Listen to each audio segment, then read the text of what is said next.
سورۃ المؤمنون 6 رکوعات 118 آیات پر مشتمل مکی صورت ہے۔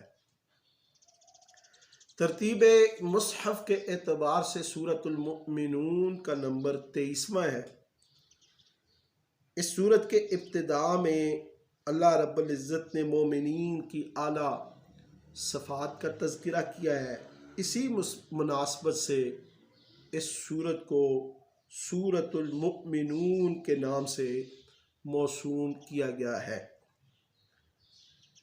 اس کے علاوہ اس سورت میں عقائد، اعمال اور انبیاء کرام علیہم السلام کی اور ان کی قوموں کی مثالیں ذکر کی گئی ہیں۔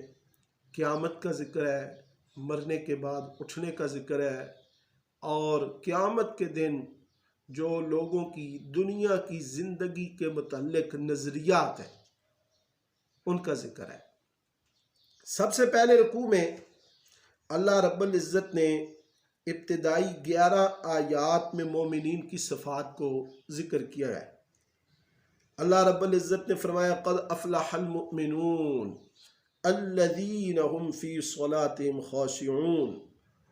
ایسے مومن کامیابی کے اعلیٰ ترین درجے پر فائز ہیں جو اپنی نمازوں میں خشوع خضوع للہیت کا مظاہرہ کرتے ہیں، بے مقصد باتوں سے وہ گریز کرتے ہیں، زکوٰۃ کی ادائیگی کا اہتمام کرتے ہیں، اپنی شرمگاہوں کی حفاظت کرتے ہیں۔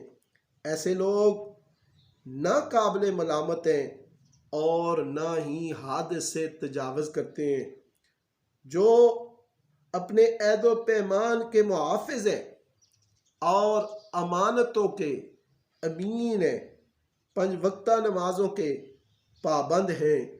اولئک هم الوارثون، یہی لوگ جنت کے وارث ہیں، جنت الفردوس الذین یرثون الفردوس هم فیہا خالدون، یہی لوگ جنت الفردوس کے مالک ہیں جن میں ہمیشہ ہمیشہ رہیں گے۔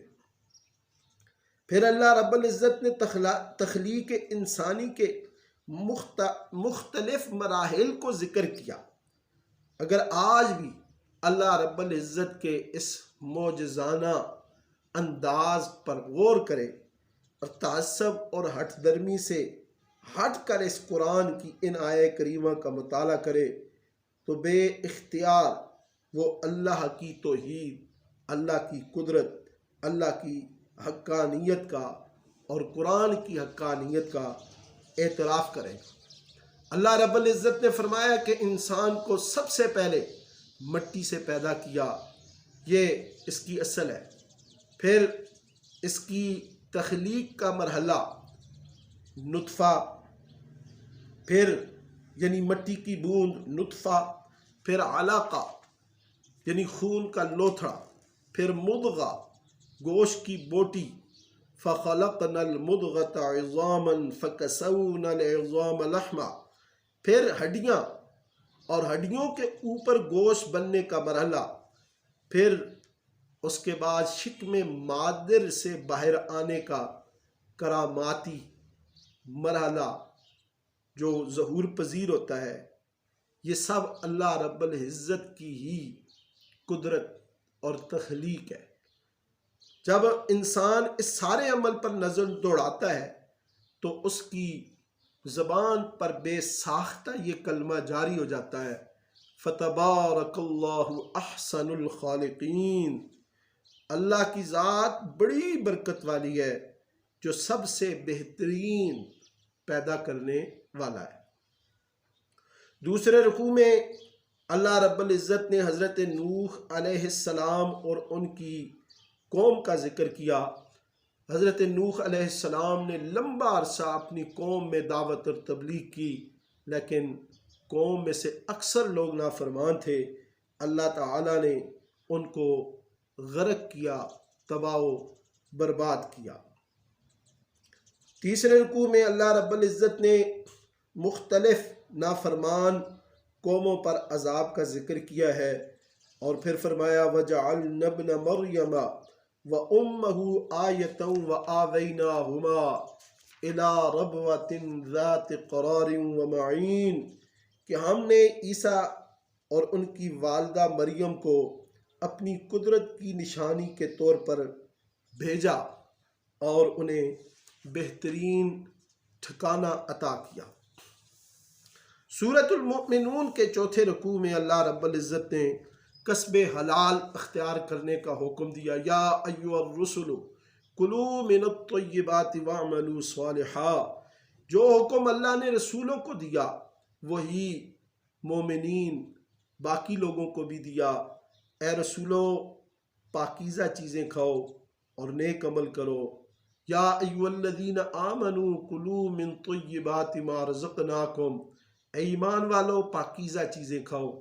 اسلام ایک ایسا مذہب ہے جو اپنے ماننے والوں کو ظاہری اور باطنی دونوں چیزوں کے التزام کا حکم دیتا ہے۔ اسلام نے حلال اور طیب دونوں چیزوں کے کھانے کا حکم دیا۔ طیب یہ ظاہری پاکیزگی اور حلال یہ باطنی پاکیزگی جو جانور کو ذبح کرنے سے حاصل ہوتی ہے۔ تو اسلام جہاں ظاہر پر زور دیتا ہے وہیں باطن کے پاک اور صاف رکھنے کا بھی حکم دیتا ہے۔ تو اس لحاظ سے کوئی بھی مذہب اسلام کا مقابلہ نہیں کر سکتا۔ پانچویں رکوع میں اللہ رب العزت نے قدرت خداوندی کے شواہد ان کا ذکر کیا۔ اللہ نے فرمایا وَهُوَ الَّذِي أَنشَأَ لَكُمُ السَّمْعَ وَالْأَبْصَارَ وَالْأَفْئِدَةَ۔ اللہ ہی نے آنکھ، کان اور دل عطا فرما کر انسان کو اس سرزمین میں پیدا کیا۔ زندگی اور موت اسی مالک خالق اللہ رب العزت کے قبضہ قدرت میں ہے۔ دن اور رات وہی لاتا ہے مگر یہ لوگ عقل سے کام نہیں لیتے۔ یہ کہتے ہیں کہ ہم مر کر زمین بوس ہو جائیں گے، ہڈیاں بوسیدہ ہو جائیں گی، پھر ہمیں کون زندہ کرے گا؟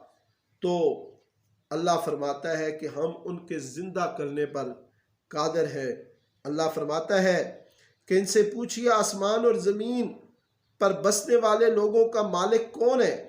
تو یہ جواب دیں گے اللہ ہی، مگر یہ نصیحت حاصل نہیں کرتے۔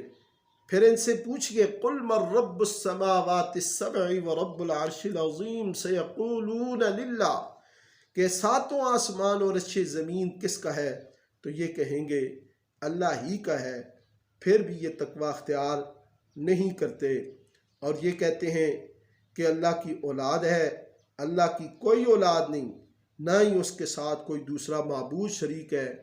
یہ جو دعوے کرتے ہیں یہ جھوٹے ہیں، اللہ ان سے پاک ہے۔ سورۃ المؤمنون کے آخری رکوع میں اللہ رب العزت نے روز قیامت کے مناظر کو ذکر کیا اور دعا کا ذکر کیا۔ فرمایا قُلْ رَبِّ إِمَّا تُرِيَنِّي مَا يُوعَدُونَ رَبِّ فَلَا تَجْعَلْنِي فِي الْقَوْمِ الظَّالِمِينَ۔ دین کے داعیوں کے لیے یہ عام ترین اصول ہے۔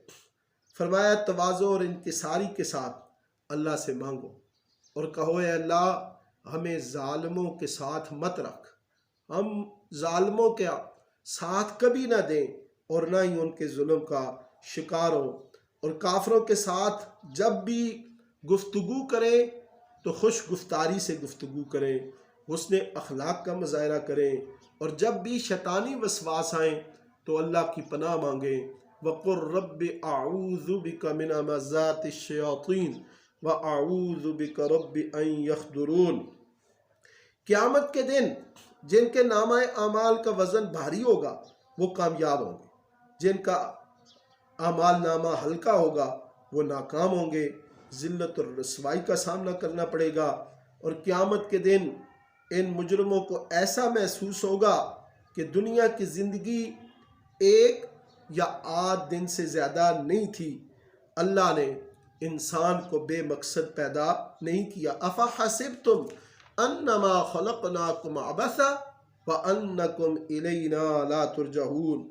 جو اللہ کے ساتھ معبودان باطل کو شریک کرے گا ومن يدع مع الله إلها آخر لا برهان له به فإنما حسابه عند ربي، جو بھی اللہ کے ساتھ معبودان باطل کو شریک کرے گا اس کا سخت ترین محاسبہ کیا جائے گا۔ ایسے کافر بدبخت کبھی فلاح نہیں پا سکیں گے۔ آپ اللہ سے رحمت اور مغفرت طلب کرتے رہیں، وہ بہترین رحم کرنے والا ہے۔ وَقُلْ رَبِّ اغْفِرْ وَارْحَمْ وَأَنْتَ خَيْرُ الرَّاحِمِينَ۔